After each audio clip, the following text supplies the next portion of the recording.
What up, y'all? It's the Prince with another new video. This particular video is about generational curses. A lot of people don't know what generational curses is.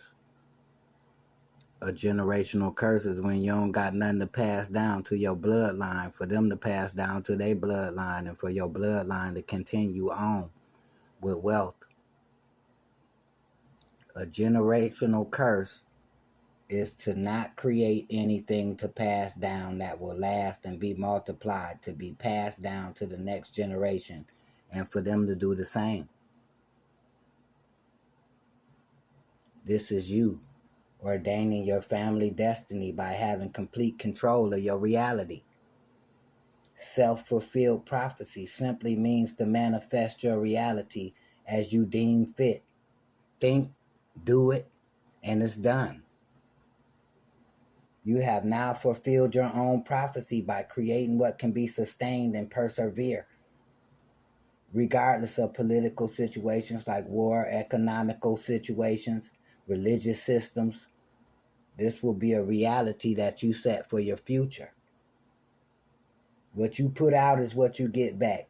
Meaning, if you sell yourself to the slavery system and convince yourself that this is your true reality, then you lost your own battle.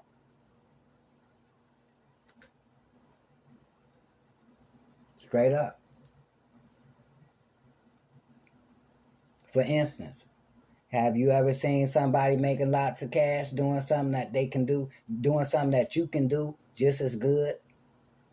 Or in the same cases, in some cases, you can do what they doing even better. But you work a 9 to 5, $15 to $25 per hour before taxes. And you convince yourself this is great. In most cases, it is, because shit, we've been indoctrinated through our educational systems and schools to believe all we worth for our use up of energy and time by the hour is what, $20? Or let's say $25 or $30 for an entire hour of your life essence.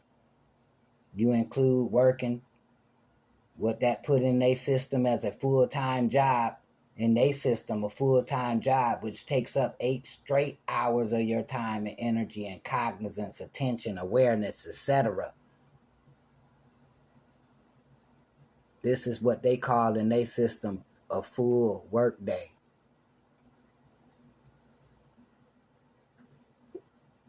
Satan, with his wisdom, he manifested his kingdom upon the earth, and we serve him happily without even knowing it, by believing in every system he comes up with. Education hasn't taught us anything. Education hasn't taught any of us how to manifest the luxury lifestyle and to create our own heaven on earth for ourselves and our bloodlines. Only for you to work in their system till you get old and retire, which they have now extended so the old folks can get a little Burger King job and have extra money in their pocket. But to do what with if you already worked your whole life away and now you old and less vibrant and you have to work to have extra money in your pocket? See, that's their society of ideals and ideas, lower scale culture that comes from transmuting ancient indigenous knowledge into their perverted systems we abide by and live our lives by daily. You are the creator of the Most High God. You create with him. He creates with you. Whomever you consider to be your God, whatever, whoever you consider to be your God personally for you. But your common sense has to say, who created all of this stuff? Who created all these things? It's too many to name in this world. What God or gods and goddesses set us up so perfectly with everything we need to exist and coexist happily, when he has given us food we can grow, animals to help us in many ways, oceans of fresh water, a beautiful landscape laid out for us just to be born into. We all been provided the most accurate and most profound information on manifesting and how to manifest. Even if you look in the book of Genesis, when God came out of nowhere, let there be light, let there be this, he was manifesting. There was an observance, a plan, action, and completion. And here we are with multiple systems of reality that's been created for us. In many instances, these realities that were created for us were deemed by those who discovered us. They described us as living in paradise, heavens on earth, great cities, great golden cities. These systems we had that gave us the life we were to have, these systems that gave us the life that we was supposed to have, that they provided for us, good water, we didn't have to pay. The fruits grow, all we had to do was pick them. These systems been hijacked and hacked by leaders of different nations, organizations, secret societies. And they remade these systems, took our systems and remade them in a darker spiritual light than when they was created. When they created these systems for us, they was profound systems that worked. Now, just dark spiritual systems, jails and prison systems, crooked cops, crooked officials, crooked religious people, crooked organizations. You got to bring your W-2 to the church now and sign all up so that they can get a portion out your money as what you make, not what you gonna give them. They take what they gonna take.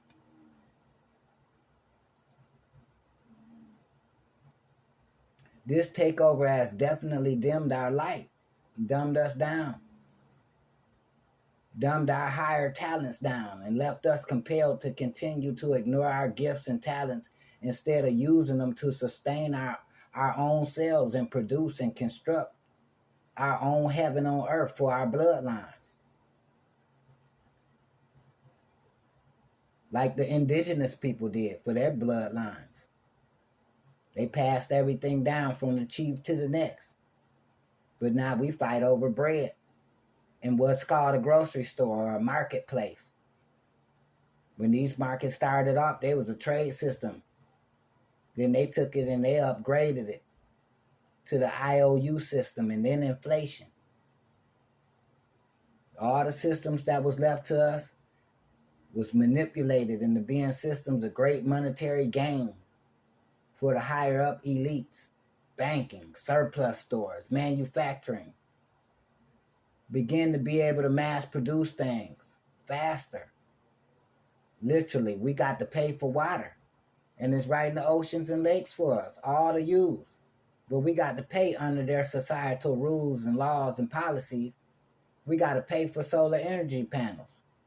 When the government should provide every household with a solar panel that runs at least 12 hours per day, which will relieve people of 50% of their energy bill. And the government takes up the other 50%. People work and serve their states, cities, and communities by adding to the economy. By having more money to spend into the community, that builds the city up, that builds the community up bigger and stronger and faster. But that would eliminate, that'll knock out and eliminate a lot of crime and burglary, etc. if everybody had money in their pockets to spend. And they don't got to get out there and try to hustle and bustle around and see what they could get up on. The generational blessing of unlimited wealth is a family legacy.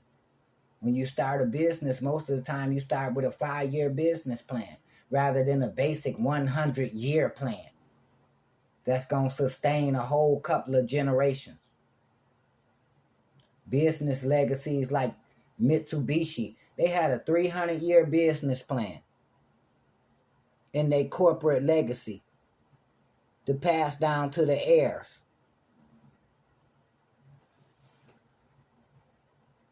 See, they knew about creating future realities of conscious thought.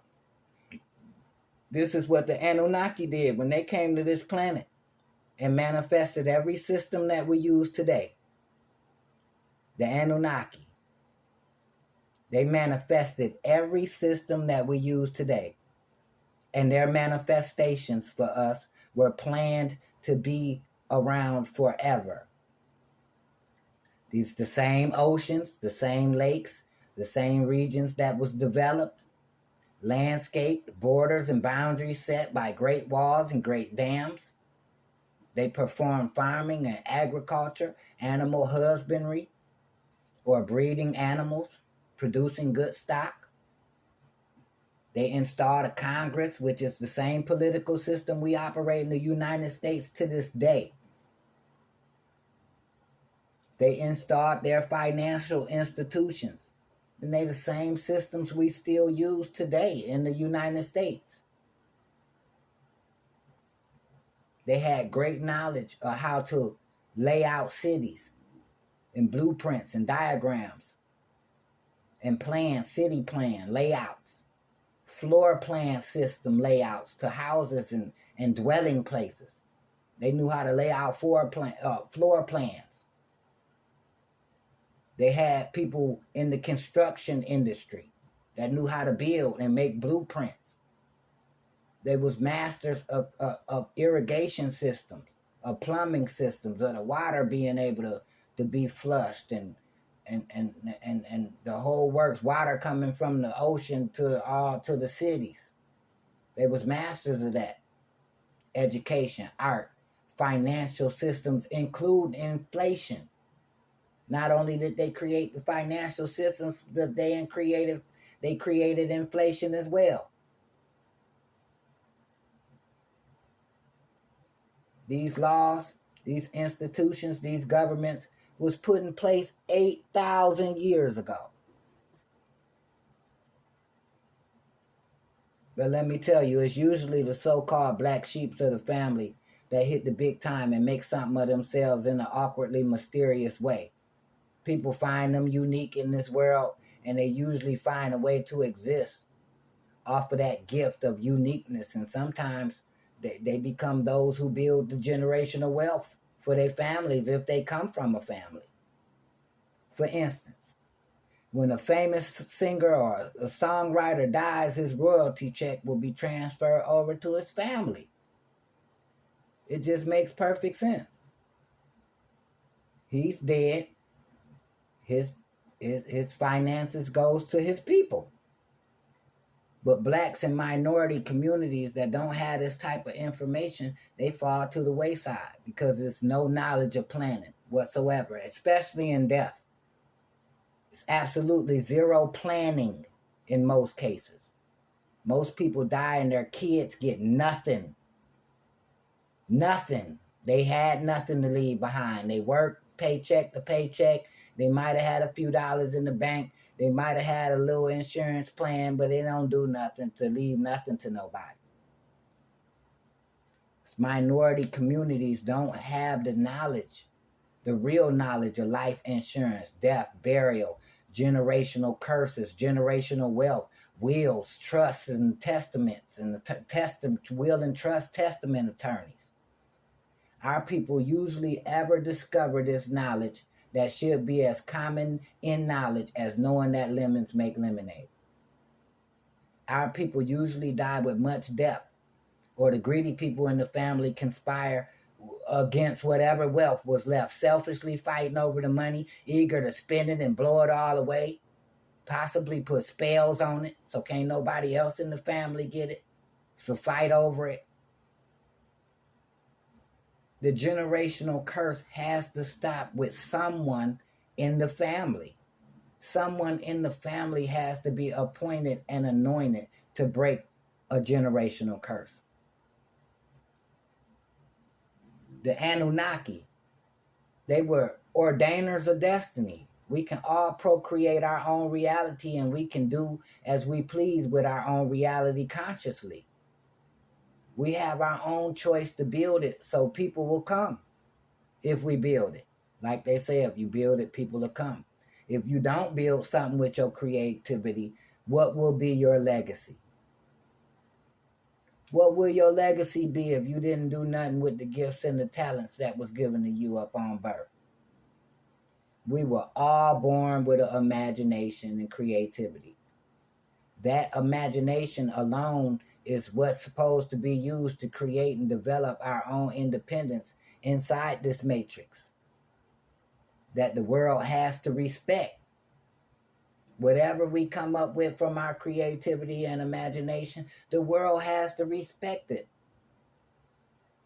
Because it's different than all of the millions or however many people on this planet. It's something different than every one of them can create.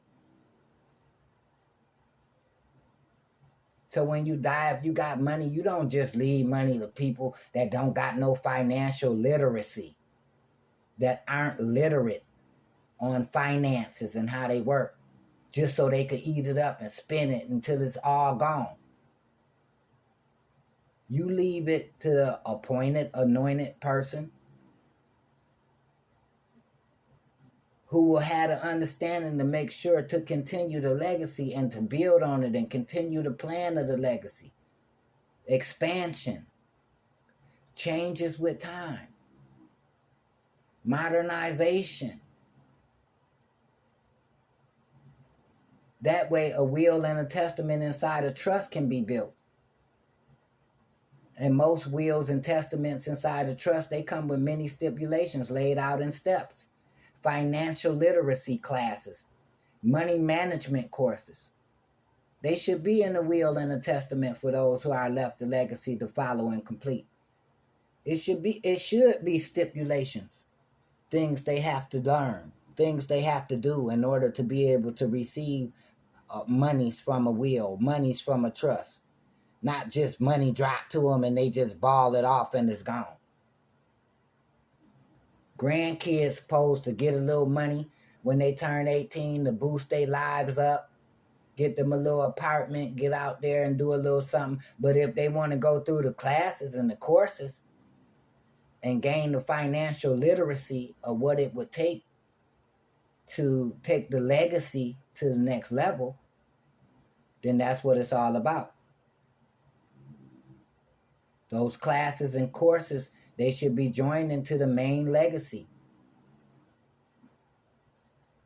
They should step up in this legacy, in a position to do their part to continue the legacy, which was the all-time plan for generational wealth and for the family to always have money and wealth and business. The average person in the hood don't even know. Neither do our families and family members in most cases. No one has anything. Because when the head of the family usually dies, they don't have anything or very much to leave behind to nobody. They don't got nothing. They might have a small time house and a vehicle or nothing, but that ain't nothing. That ain't generational wealth. Maybe a house. But the family usually don't maintain the house. That's passed down to the next generation. It don't make it to the next generation. A lot of cases, the house is usually sold, lost, the taxes not paid by the family or whatever the case may be. Before the next generation comes about, there's nothing left from what granny or granddad left behind.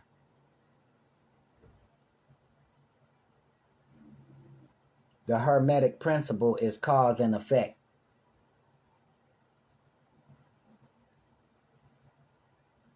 Multi-dimensional thoughts bring in manifestations.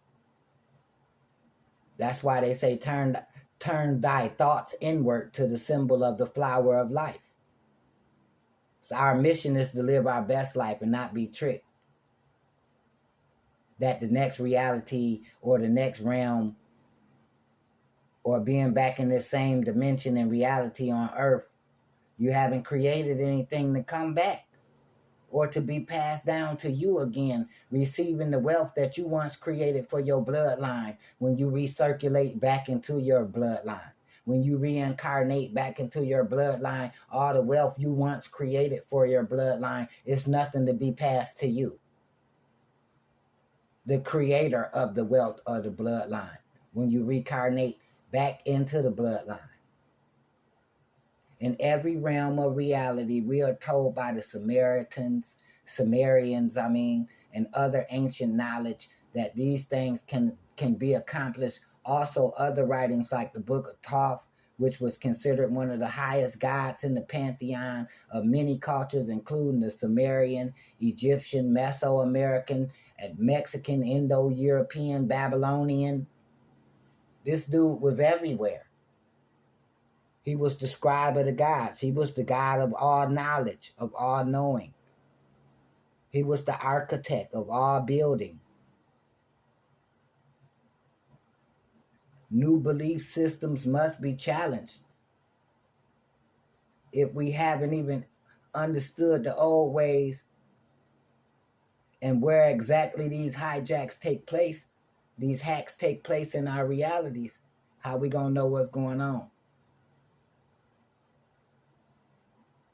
Manifestation. We gods placed inside a human avatar body. Manifestation is an exchange of energy. That energy is mental energy and thought, creativity and imagination in the subconscious mind or in the 5D realms. The next exchange of energy is physical. Action and movement and production, construction. Imagination is the most powerful thing to science itself, was spoke by our famous brother Billy Carson, Forbidden Knowledge, who teaches a class in manifestation or a course of some sort that everybody should be up on. And everybody should be game to his course of manifestation. Billy Carson, Forbidden Knowledge is his name. People are complaining about the price of food and gas when they could grow their own food for free. But I'd imagine some people would be too lazy and go to work and make money to pay for the things that they could easily and effortlessly grow at home in a small patch of soil. If you want to become a diamond, then you have to deal with the pressure. All diamonds are made through pressure. The power of manifestation is very real in every sense. Consciousness and oneness with the all. That's why we get downloads. That's why we get that bing, that bright idea. That's how we get that Midas touch where everything we do is prosperous. Manifestation. Y'all check out my next video, man. This the Prince. And I just had to come at y'all. Shout out to Billy Carson, Forbidden Knowledge, for his teachings on manifestation and his courses. And y'all check it out, man. It's your boy. I'm out.